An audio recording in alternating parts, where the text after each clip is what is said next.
Hamas ने अमेरिकी राष्ट्रपति डोनाल्ड ट्रंप के गाजा पीस प्लान पर सकारात्मक रुख दिखाया है और एक बड़े हिस्से को मानने के लिए तैयार होने की जानकारी दी है। शुक्रवार को जारी बयान में हमास ने कहा कि वो अमेरिकी योजना के कुछ बड़े तत्वों पर सहमति दे रहा है। सबसे महत्वपूर्ण ये कि वो इजरायली बंधकों की रिहाई और गाजा में संघर्ष को समाप्त करने पर चर्चा के लिए मध्यस्थतों के जरिए तुरंत वार्ता में शामिल होने को तैयार है। ये फैसला यदि साकार हुआ तो अक्टूबर 2023 के हमले के बाद महीनों से चली आ रही बंधक मुक्ति कवायद में बड़ा मोड़ साबित होगा। ट्रंप की ओर से पेश किए गए 20 पॉइंट रोड मैप का केंद्र बिंदु स्पष्ट है। पहला, तुरंत युद्ध रोकना। इजरायल और हमास के बीच सहमति बनी तो गाजा में युद्ध तुरंत खत्म होगा। दूसरा, इजरायल पीछे हटेगा। सहमति से इजरायल अपनी सेनाओं को धीरे धीरे गाजा से निकाल लेगा। इसके बाद बंधकों को छोड़ना। हमास 72 घंटे में सभी इजरायली बंधकों को रिहा करेगा, जिनमें जिंदा और मृत दोनों होंगे। इसके बाद कैदियों की रिहाई। युद्ध खत्म होने पर इजरायल गाजा के उम्र कैद की सजा काट रहे 250 लोगों और अन्य 1700 कैदियों को छोड़ देगा। इसके अलावा शवों का आदान प्रदान। हर मृत इजरायली कैदी के बदले 15 मृत फिलिस्तीनी कैदियों के शव लौटाए जाएंगे।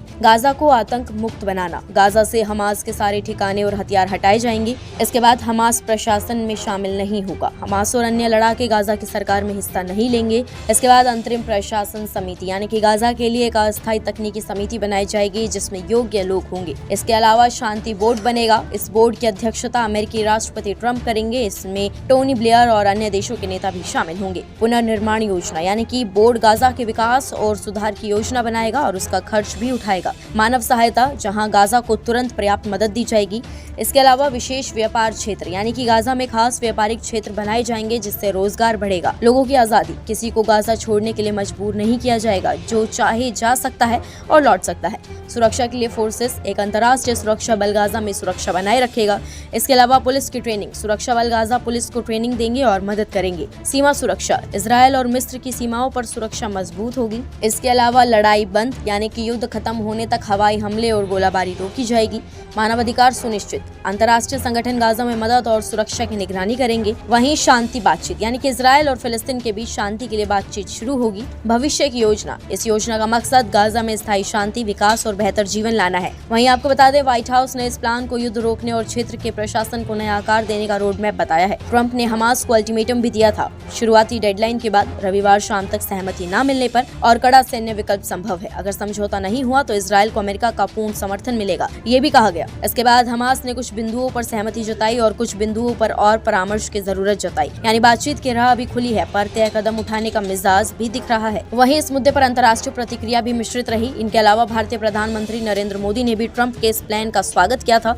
अमेरिकी व्हाइट हाउस ने इन सभी नेताओं के बयानों को अपनी वेबसाइट पर भी पोस्ट किया। इसके अलावा प्रधानमंत्री नरेंद्र मोदी ने ट्वीट किया और लिखा, गाजा में शांति प्रयासों में निर्णायक प्रगति के बीच हम राष्ट्रपति ट्रंप के नेतृत्व का स्वागत करते हैं। बंधकों की रिहाई के संकेत एक महत्वपूर्ण कदम है। भारत स्थायी और न्याय संगत शांति की दिशा में सभी प्रयासों का दृढ़ता से समर्थन करता रहेगा। पाकिस्तान ने ट्रंप के प्लान को नकारते हुए कहा कि ये मुस्लिम देशों के मसौदे जैसा नहीं है। पाकिस्तानी विदेश मंत्री ने कहा कि इस्लामिक देशों ने गाजा से इजरायल की पूरी वापसी का प्रस्ताव रखा था, जिसे ट्रंप के मसौदे में बदलाव के साथ प्रस्तुत किया गया है। ट्रंप ने सोमवार 29 सितंबर को गाजा जंग को खत्म करने के लिए 20 पॉइंट का प्लान पेश किया था। पाक पीएम शहबाज शरीफ ने एक्स पर पोस्ट कर इस प्लान का समर्थन किया था। उन्होंने लिखा, मैं गाजा में युद्ध की समाप्ति सुनिश्चित करने के लिए राष्ट्रपति ट्रंप के 20 पॉइंट प्लान का स्वागत करता हूं। मुझे ये भी विश्वास है कि इस क्षेत्र में राजनीतिक स्थिरता और आर्थिक विकास लाने के लिए फिलिस्तीनी जनता और इजरायल के बीच स्थायी शांति आवश्यक होगी। मेरा ये भी दृढ़ विश्वास है कि राष्ट्रपति ट्रंप इस अत्यंत महत्वपूर्ण और तत्काल समझौते को साकार करने के लिए हर संभव सहायता प्रदान करने के लिए पूरी तरह तैयार है। मैं राष्ट्रपति ट्रंप के नेतृत्व और इस युद्ध को समाप्त करने में विशेष दूत स्टीव विटकॉफ द्वारा निभाई गई महत्वपूर्ण भूमिका की सराहना करता हूं। मेरा ये भी दृढ़ विश्वास है कि क्षेत्र में स्थायी शांति सुनिश्चित करने के लिए 2 राष्ट्र प्रस्ताव का लागू होना आवश्यक है। दूसरी ओर पाकिस्तान के कुछ नेतागण और 8 इस्लामी देशों मिस्र, इंडोनेशिया, जॉर्डन, कतर, सऊदी अरब, तुर्की और यूएई ने संयुक्त बयान में ट्रंप की भूमिका का स्वागत किया और शांति की दिशा में उनके प्रयासों में विश्वास जताया।